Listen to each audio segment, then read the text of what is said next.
2024 ఐపీఎల్లో next match Lucknow super Giants మరియు Chennai super Kings మధ్య జరగబోతోంది.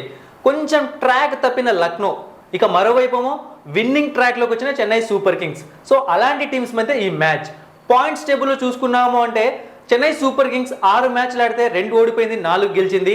లక్నో సూపర్ జైంట్స్ ఏమో 6 మ్యాచ్లు ఆడితే 3 ఓడిపోయింది, 3 గెలిచింది. ఈ మ్యాచ్ లక్నో హోమ్ గ్రౌండ్లో జరగబోతోంది. అయితే ఈ మ్యాచ్ మెయిన్ ప్రిడిక్షన్ మీకు తెలుగు బస్ టెలిగ్రామ్ ఛానల్లో దొరుకుతుంది. డిస్క్రిప్షన్ బాక్స్లో లింక్ ఉంది, వెంటనే వెళ్ళి జాయిన్ అవ్వండి. సో ఈ వీడియోలో మనం కేవలం ఏ టీమ్ స్ట్రాంగ్గా ఉంది అండ్ ప్లేయర్ బ్యాటిల్ ఇలాంటి ఇంపార్టెంట్ విషయాలు తెలుసుకుంటాం. మెయిన్ ప్రిడిక్షన్ మీకు ఖచ్చితంగా టెలిగ్రామ్ ఛానల్లో ఇంపాక్ట్ ప్లేయర్స్ని చూశాక అండ్ అలాగే ప్లేయింగ్ 11 చూశాక పిచ్ రిపోర్ట్ చూశాక నేను క్లియర్గా డీటెయిల్గా మెన్షన్ చేస్తాను అనమాట. పిచ్ రిపోర్ట్ని కూడా వెంటనే వెళ్ళి తెలుగు బస్ టెలిగ్రామ్ ఛానల్లో జాయిన్ అయిపోండి.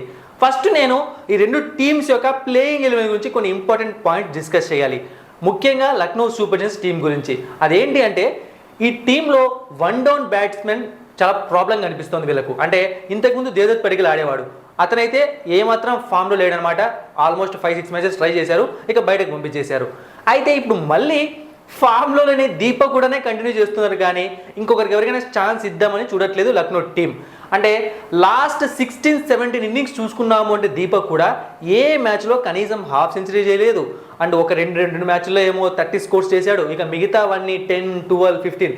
ఇంత ఫామ్లో లేని ప్లేయర్ని ఎందుకు ట్రై చేస్తుంది లక్నో? అంటే ఏం అవసరం వచ్చింది? దేవదత్ పడికల్కి అయితే 5 మ్యాచ్లు ఛాన్స్ ఇచ్చారు కదా, మరి దీపక్ కూడా ఎందుకు 16-17 మ్యాచ్లు?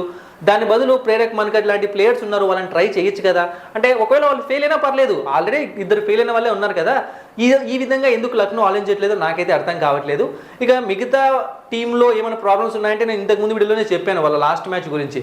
వీళ్ళ టీంలో ఉన్న మెయిన్ ప్రాబ్లమే కన్సిస్టెన్సీ ప్రాబ్లం. బ్యాట్స్మెన్స్ ఎవరు కూడా కన్సిస్టెంట్గా పర్ఫామ్ చేయడం లేదు. ఇప్పుడు కేఎల్ రాహుల్ కూడా అదే కోవ్లోకి వెళ్ళిపోయాడు అనమాట. క్వింటన్ డీకాక్ అందరూ ఇదే ప్రాబ్లంతోనే ఉన్నారు. సో ఫస్ట్ అయితే మనం ఒకసారి వీళ్ళ ప్లేయింగ్ 11 ఎలా ఉండే ఛాన్స్ ఉంది ఆ విషయంలోకి వద్దాం. ఎందుకంటే మీకు చెప్పాలి, మయాంక్ యాదవ్ ఈ మ్యాచ్లోకి మళ్ళీ రిటర్న్ వచ్చే అవకాశం ఉంది. అంటే మీకు తెలుసు కదా, కొంచెం ఇంజురీ అనమాట, ఫిట్నెస్ ఇష్యూస్ వచ్చి అతను బయటకు వెళ్ళాడు. సో ఈ మ్యాచ్తో వచ్చే అవకాశం ఉందని చెప్పి కొన్ని వార్తలు వస్తున్నాయి. బట్ అది వెయిట్ చేసి చూడాలి. చూసుకున్నాము అంటే KL Rahul, Quinton de Kock, Deepak కూడా లేదా Prerak Mankad, Ayush Badoni, Marcus Stoinis, Nicholas Pooran, Krunal Pandya, Ravi Bishnoi, Mohsin Khan, Naveen ul Haq లేదా Shamar Joseph, Yash Thakur, impact ప్లేయర్గా మణిమరన్ సిద్ధార్థ్ లేదా మయాంక్ యాదవ్. ఈ విధంగా లక్నో సూపర్ జైంట్స్ ప్లేయింగ్ 11 ఉండే అవకాశం ఉందన్నమాట అగైన్స్ చెన్నై సూపర్ కింగ్స్.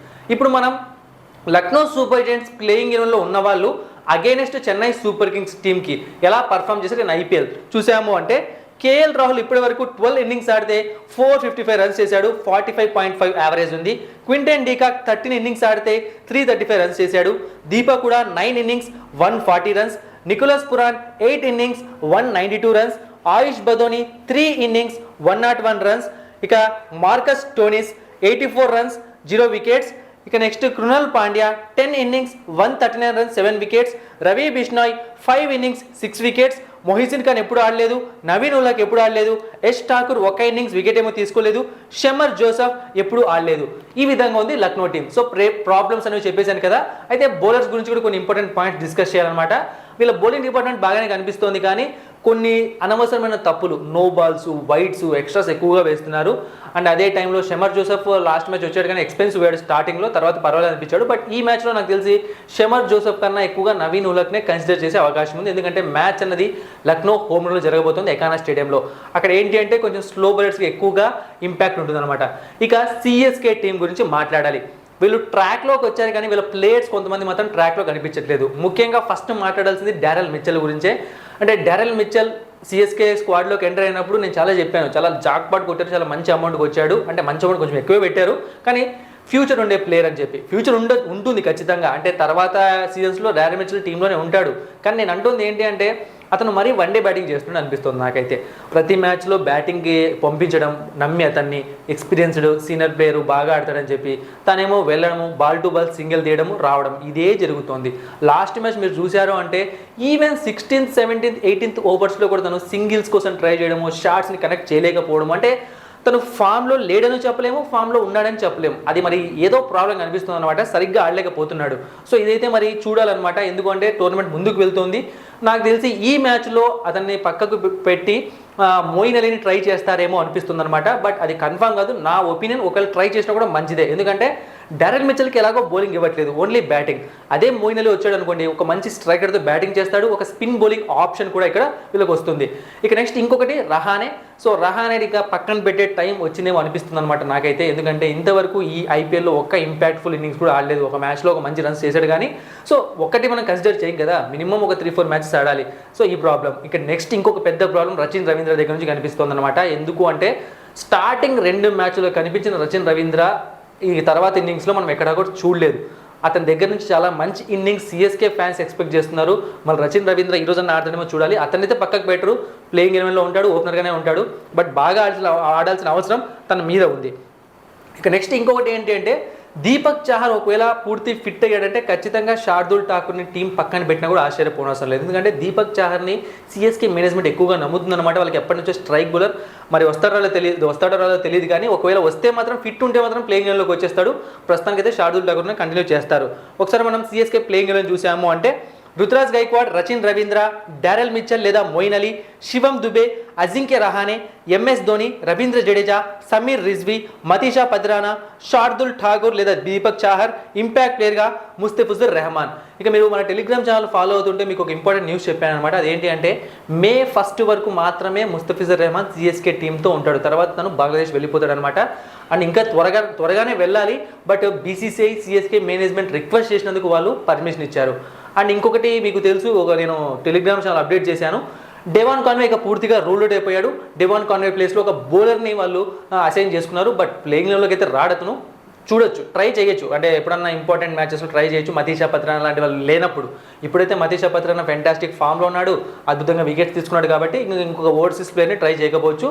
చెప్పాను కదా, ముస్తఫిజుర్ రెహమాన్ వెళ్ళిపోయాక ట్రై చేసే ఛాన్స్ ఉంటుంది, అంటే మే 1 తర్వాత చూద్దాం అది ఏం జరుగుతుందో. ఇక నెక్స్ట్ ఈ టీం బ్యాటింగ్ డిపార్ట్మెంట్లో ఎక్కువగా నాకెందుకో శివం దుబే పైన డిపెండ్ అవుతుంది అనిపిస్తుంది. రుతురాజ్ గైక్వాడ్ ఫామ్లోకి వచ్చినప్పటికీ సో తర్వాత కింద మిడిల్ ఆర్డర్లో ఎవరు ఆడట్లేదు అనమాట. అజింక్య రహానే ఆడట్లేదు, డారెల్ మిచెల్ ఆడట్లేదు. చూడాలి మరి శివం దుబేని ఒకవేళ త్వరగా అవుట్ అయితే పరిస్థితులు ఎలా ఉంటాయి, అప్పుడు ఏమైనా ఆలోచిస్తారేమో ఈ టీంలోకి ఎవరిని తీసుకొని రావాలి అని చెప్పి. ఇక నెక్స్ట్ సిఎస్కే టీం ఎలా పర్ఫార్మ్ చేస్తుంది లక్నో సూపర్ జైంట్స్తో ఇన్ ఐపీఎల్ చూసాము అంటే రుతురాజ్ గైక్వాడ్ 2 innings 58 runs, రచిన్ రవీంద్ర ఎప్పుడు ఆడలేదు, అజింక్య రహానే ఎప్పుడు ఆడలేదు, శివం దుబే 2 innings 76 runs, సమీర్ రిజ్వీ ఎప్పుడు ఆడలేదు, MS Dhoni 2 innings 28 runs, Ravindra Jadeja 3 innings 20 runs 1 wicket, Shardul Thakur 3 innings 6 wickets, Tushar Deshpande 3 innings 3 wickets, Matheesha Pathirana 1 innings 2 wickets, Mustafizur Rahman 2 innings ఎప్పుడు వికెట్ పడలేదు. ఈ విధంగా ఉన్నాయన్నమాట. ఇక నెక్స్ట్ మనం ఇంపార్టెంట్ టాపిక్ అయిన ప్లేయర్ బ్యాటింగ్లోకి వెళ్ళబోతున్నాం. ప్లేయర్ బ్యాట్ అంటే తెలుసు కదా, ఈ టీంలోని బ్యాట్స్మెన్స్ వర్సెస్ ఆ టీంలోని బౌలర్స్, అంటే వికెట్స్ పడిన వాళ్ళని మాత్రమే ఇంక్లూడ్ చేస్తాను, నార్మల్గా ఆడియన్స్ ఉంటే వాళ్ళని ఇంక్లూడ్ చేయను. అండ్ ఇవి కేవలం IPL stats and T20 leagues cover అయి ఉండొచ్చు అంతే. ఇంటర్నేషనల్ ఫార్మాట్లు ఏ ప్లేయర్కి కూడా నేను ఇక్కడ కన్సిడర్ చేయట్లేదు, ఎందుకంటే ఇంటర్నేషనల్ ఫార్మాట్ ఎక్కడెక్కడ ఆడతారనమాట. బట్ ఐపీఎల్ మొత్తం ఒకే చోట ఆడతారు కాబట్టి ఆ స్టాట్స్ని ఇక్కడ నేను కొలమానంగా తీసుకుంటున్నాను.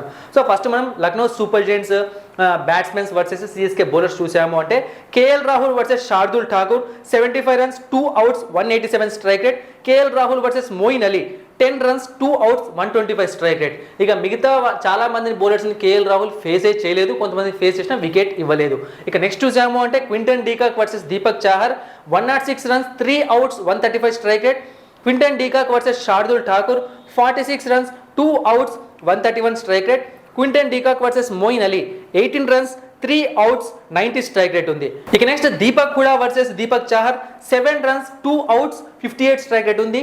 Deepak Hooda versus Shardul Thakur 53 runs 2 outs 160 strike rate ఉంది. దీపక్ హుడా వర్సెస్ జడేజా 24 runs ఒకసారి అవుట్ అయ్యాడు 109 స్ట్రైక్ రేట్ ఉంది. ఇక next Marcus Stoinis versus Mustafizur Rahman 9 runs ఒకసారి అవుట్ అయ్యాడు 100 strike rate. Marcus Stoinis versus Shardul Thakur 20 runs 2 times out అయ్యాడు 153 strike rate. Marcus Stoinis versus Jadeja 24 runs ఒకసారి అవుట్ అయ్యాడు 208 స్ట్రైక్ రేట్ ఉంది. ఇక Nicholas Pooran versus Deepak Chahar duck out అయ్యాడు. Nicholas Pooran versus Matheesha Pathirana 31 runs 3 outs 103 strike rate. Nicholas Pooran versus Tushar Deshpande 15 runs ఒకసారి out అయ్యాడు 187 strike rate. Nicholas Pooran versus Jadeja 46 runs ఒకసారి out అయ్యాడు 164 strike rate ఉంది. ఇక next Ayush Badoni versus Tushar Deshpande 12 runs ఒకసారి అవుట్ అయ్యాడు 120 స్ట్రైక్ రేట్ ఉంది. తుషార్ దేశ్పాండే గురించి కొన్ని ఇంపార్టెంట్ పాయింట్స్ డిస్కస్ చేయాలన్నమాట. అదేంటి అంటే మీరు గమనించారో లేదో, ఈ 2024 ఐపీఎల్లో సిఎస్కేకి తరపున ఆడుతూ అతి ఎక్కువ డాట్ బాల్స్ వేసింది తుషార్ దేశపాండే. మీరు నమ్ముతారా ఇది? ముస్తఫిజుర్ రెహమాన్ అద్భుతమైన ఫామ్లో ఉన్నాడు. మదీషా పత్రాన కొన్ని మ్యాచ్లు ఆడాడు. బట్ తుషార్ దేశపాండే దగ్గర నుంచి ఇలాంటి పర్ఫార్మెన్స్ వస్తుందని నాకు తెలిసి సిఎస్కే ఫ్యాన్స్ కూడా ఎక్స్పెక్ట్ చేసి ఉండరు. చాలామంది ఎక్స్పెన్సివ్ అయిపోతాడు, తుషార్ దేశపాండే ఎందుకు పెట్టుకున్నారు, ఈ విధంగానే ఫస్ట్ మ్యాచ్ అయిపోయి కూడా మాట్లాడుకున్నారు. కానీ అతను అద్భుతంగా పర్ఫామ్ చేస్తున్నాడు, చాలా మంచిగా కూడా సిఎస్కే టీంకి ఉపయోగపడుతున్నాడు ఈ 2024 ఐపీఎల్లో. ఇక next CSK batsmen versus Lucknow super Giants bowlers. ఎక్కువ మంది లేరనమాట, చాలా మంది కొత్త బౌలర్స్ వచ్చారు. వాళ్ళు ఎవరిని సిఎస్కే వాళ్ళు ఫేస్ చేయలేదు. ఈ టీంలో కూడా చాలా కొత్త మంది బ్యాట్స్మెన్స్ వచ్చారు, Daryl Mitchell, Rachin Ravindra. So అందుకే చాలా తక్కువ స్టాట్స్ ఉన్నాయి, వికెట్ పడిన వాళ్ళని మాత్రమే ఇంక్లూడ్ చేస్తున్నాము. అండ్ అదే టైంలో కేవలం ఐపీఎల్ స్టాట్స్ మాత్రమే చూసాము. అంటే రుతురాజ్ గైక్వాడ్ వర్సెస్ రవి బిష్నాయ్ 17 రన్స్ ఒకసారి అవుట్ అయ్యాడు, 154 strike rate. Rahane versus Krunal Pandya 48 runs 3 runs 109 strike rate. Shivam Dube versus Ravi Bishnoi 33 runs ఒకసారి అవుట్ అయ్యాడు, 165 strike rate. Jadeja versus Krunal Pandya 15 runs 2 times out అయ్యాడు, 100 strike rate. Dhoni versus Ravi Bishnoi 10 runs ఒకసారి అవుట్ అయ్యాడు, 111 స్ట్రైక్ రేట్. సో ఈ విధంగా ఉంది. ఇక నెక్స్ట్ మనం ఈ రెండు టీమ్స్ మధ్య హెడ్ టు హెడ్ ఫైట్ చూసుకున్నాము అంటే లాస్ట్ ఇయర్ ఈ రెండు టీమ్స్ మధ్య 2 మ్యాచ్లు జరిగాయి కూడా. బట్ ఒక మ్యాచ్ ఏమైందంటే ఫస్ట్ లక్నో బ్యాటింగ్ చేసింది, ఆ తర్వాత వర్షం కారణంగా మ్యాచ్ ఆగిపోయింది. టోటల్గా ఇప్పటివరకు 3 మ్యాచ్లు జరిగితే ఒక మ్యాచ్లో సిఎస్కే గెలిచింది, ఇంకొక మ్యాచ్లో లక్నో గెలిచింది. బ్యాటింగ్ ఫస్ట్ చేసినప్పుడు లక్నో ఎప్పుడు గెలవలేదు, సిఎస్కే ఒక మ్యాచ్లో గెలిచింది. బ్యాటింగ్ సెకండ్ చేసినప్పుడు సిఎస్కే ఎప్పుడు గెలవలేదు, లక్నో ఒక మ్యాచ్లో గెలిచింది. ఈ విధంగా ఉన్నాయి స్టాట్స్ అనేవి. ఇక ఈ మ్యాచ్ జరుగుతుంది ఎకానా స్టేడియంలో. అందుకే రెండు టీమ్స్ మధ్య మ్యాచ్ అనేది ఇంకా ఎక్కువగా టఫ్గా జరిగే ఛాన్స్ ఉంది. దానికి కారణం ఏంటి అంటే ఎకానా స్టేడియం కూడా ఒక రకంగా కొంచెం సిమిలర్గా ఉంటుందన్నమాట చిదంబరం స్టేడియం లాగా, అంటే చెన్నై హోమ్ గ్రౌండ్ లాగా. ఇక్కడ కూడా పిచ్చెస్ కొంచెం స్లోగా ఉంటాయి. అంటే 2 టైప్స్ ఆఫ్ పిచ్చెస్ ఉన్నాయన్నమాట. ఒకటి స్లో పిచ్ ఉంది, ఇంకోటి నార్మల్ యావరేజ్ పిచ్ ఉంది. ఖచ్చితంగా స్లో పిచ్ అయితే యూజ్ చేయరు. ఒకవేళ average pitch batting pitch use చేసినా సరే ఇక్కడ పిచ్ అనేది చెప్తున్నా కదా కొంచెం స్లో బౌలర్స్కి ఎక్కువగా ఉంటుందన్నమాట, ఫాస్ట్ బౌలర్స్కి పెద్దగా ఉపయోగపడదు. టోటల్గా ఎకానా స్టేడియం పిచ్ రిపోర్ట్ చూసాము అంటే యావరేజ్ బ్యాటింగ్ వికెట్. ఇప్పటివరకు జరిగిన మ్యాచెస్ చూసుకున్నా సరే మనం పెద్దగా స్కోర్స్ అయితే రాలేదు. ఆల్మోస్ట్ 199, 200 దాకా వెళ్ళినా సరే రాలేదు. ఇక next favours to slow bowlers అనమాట. స్లో బౌలర్స్కి బాగా ఉపయోగపడుతుంది. అండ్ 2 పేస్డ్ వికెట్ కూడా కొన్ని సందర్భాల్లో ఎవరికి అనుకూలిస్తుందో చెప్పడం కూడా కష్టం అనమాట. ఇన్నింగ్స్ తర్వాత కూడా వికెట్ మారిపోతూ ఉంటుంది. ఇలాంటివి చూసుకున్నాము అంటే సో ఎవరైతే బౌలింగ్ని కరెక్ట్గా యూస్ చేసుకుంటారో వాళ్ళు గెలవడానికి ఎక్కువ అవకాశం ఉంటుంది. అంటే బౌలింగ్ని యూస్ చేసుకోవడం అంటే 1 ఓవర్ 2 ఓవర్లు కాదు, మ్యాచ్ అయిపోయే వరకు వాళ్ళు బౌలింగ్ పైన గ్రిప్ పెట్టుకోవాల్సిందే. ఇక నెక్స్ట్ లాస్ట్ 10 మ్యాచెస్లో చూసాము అంటే ఇక్కడ పేసర్స్కి 69 వికెట్స్ పడితే స్పిన్నర్స్కి 46 వికెట్స్ పడ్డాయి. ఇక టోటల్గా ఇక్కడ 10 మ్యాచ్లు జరిగితే బ్యాటింగ్ ఫస్ట్ చేసిన టీం 7 టైమ్స్ గెలిస్తే బ్యాటింగ్ సెకండ్ చేసిన టీం 2 టైమ్స్ మాత్రమే గెలిచింది, ఒక్కసారి రిజల్ట్ రాలేదు. ఇక యావరేజ్ ఫస్ట్ ఇన్నింగ్ స్కోర్ ఇక్కడ 155 ఉంది, యావరేజ్ సెకండ్ ఇన్నింగ్ స్కోర్ 140గా ఉంది. సో భారీ స్కోర్ రావడం లేదన్నమాట, అదే చెప్పాను. మరి ఈ మ్యాచ్ ఎవరు గెలుస్తారు చూడండి. ఈ మ్యాచ్ ఎవరు గెలుస్తారన్న విషయం మీకు తెలుగు బస్ టెలిగ్రామ్ ఛానల్లో తెలుస్తుంది అనమాట. డిస్క్రిప్షన్ బాక్స్లో లింక్ ఉంది, వెంటనే వెళ్ళి జాయిన్ అవ్వండి. ఈ వీడియోలో కేవలం స్టాట్స్ గురించి ఏ టీం స్ట్రాంగ్గా ఉంటుందో అది మాత్రమే చెప్తున్నాను. సో నాకు తెలిసి ఈ పిచ్ కొంచెం సిఎస్కేకి సపోర్ట్ చేసే ఛాన్స్ ఉంది. అండ్ సిఎస్కే టీంలో బౌలర్స్ లక్నో కన్నా చాలా మంచి ఫామ్లో ఉన్నారు. ఇలాంటివన్నీ చూసుకుంటే ఖచ్చితంగా లక్నో కన్నా సిఎస్కే ఈ మ్యాచ్ గెలవడానికి ఎక్కువ అవకాశం ఉంది, ఫేవర్ ఉంది. కానీ బట్ టాస్ అనేది ఇంపార్టెంట్ రోల్ ప్లే చేస్తుంది అనమాట. ఎందుకంటే డ్యూ ఫ్యాక్టర్ ఉంటుంది. దాంతోపాటుగా ఇక్కడ చూసాము అంటే ఫస్ట్ టైం బ్యాటింగ్ చేసిన టీమే ఎక్కువ సార్లు గెలుస్తుంది. సో మరి రేపు ఒకవేళ లక్నో ఫస్ట్ టైం బ్యాటింగ్ చేసి మంచి స్కోర్ చేస్తే సిఎస్కే కూడా కష్టపడాల్సిందే. అందుకే టాస్ పడ్డాక ఇంపార్టెంట్ స్టాట్స్ చూశాక నేను తర్వాత మీకు టెలిగ్రామ్ ఛానల్లో పిచ్ రిపోర్ట్తో పాటుగా ప్రిడిక్షన్ కూడా ప్రొవైడ్ చేస్తాను. డిస్క్రిప్షన్ బాక్స్లో లింక్ ఉంది, వెంటనే వెళ్ళి జాయిన్ అవ్వండి. Thank you for watching and supporting మీ. మరిన్ని ఇంట్రెస్టింగ్ వీడియోస్ కోసం సబ్స్క్రైబ్ చేయడం మర్చిపోకండి.